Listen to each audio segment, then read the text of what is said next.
شامل من تحت لين فوق، من جميع النواحي، جير جديد، شاصي جديد،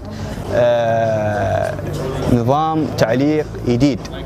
الشكل مثل ما تشوفون يعني تقريبا صار يشبه سيارات تويوتا الثانية، يعني حتى احسه في شبه من التندرا، في شبه من السكويا، فتصميم جدا جميل. طبعا السيارة اللي عندنا توفر محركات متعددة، محركات ديزل ومحركات بترول، والجير 6 سرعات الجير جديد.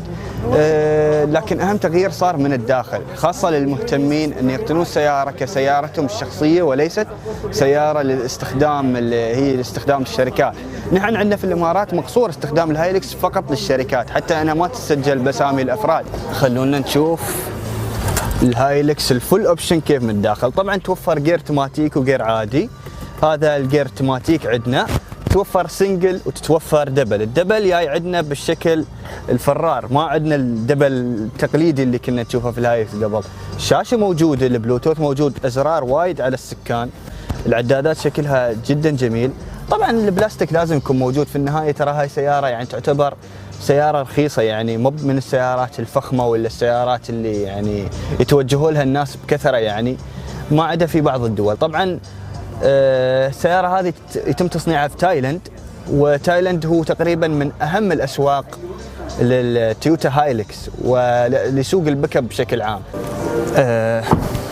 ليش هذه السيارة ما تسجل عندنا في الإمارات باسامي الأفراد؟ السبب واحد تقريبا، اللي هو الهوك هذا اللي هنا. اي بيك اب عندنا في الامارات في الهوك هذا فما تسجل باسامي الافراد، لان استخدامها غالبا يكون للشركات. فهاي قوانين طبعا جهات الترخيص عندنا في الامارات والار تي اي في دبي، هذه قوانينهم يعني، فلهذا السبب ما تسجل. انا ما اعرف كيف بالضبط النظام في السعوديه، لكن على العموم سياره جدا لها شعبيه في السعودية، والصراحة سيارة ينشد فيها الظهر، يعني معروفة بأنها سيارة عملية، سيارة تكرف. حتى كانوا يقولون شو كانوا يقول وورك هورس، وورك هورس، نفس يوم تقول حمار مكدة عندنا بالعربي يعني.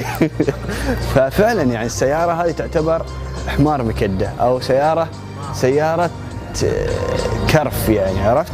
حط الكاميرا ورا؟ طبعا فيها كاميرا في الخلف يعني، فهاي اضافه جدا جميله. فيها شاشه يا ريال من الداخل، اضافات مثل البلوتوث، الشاشه، اشياء وايد حلوه يعني في السياره. انا اتوقع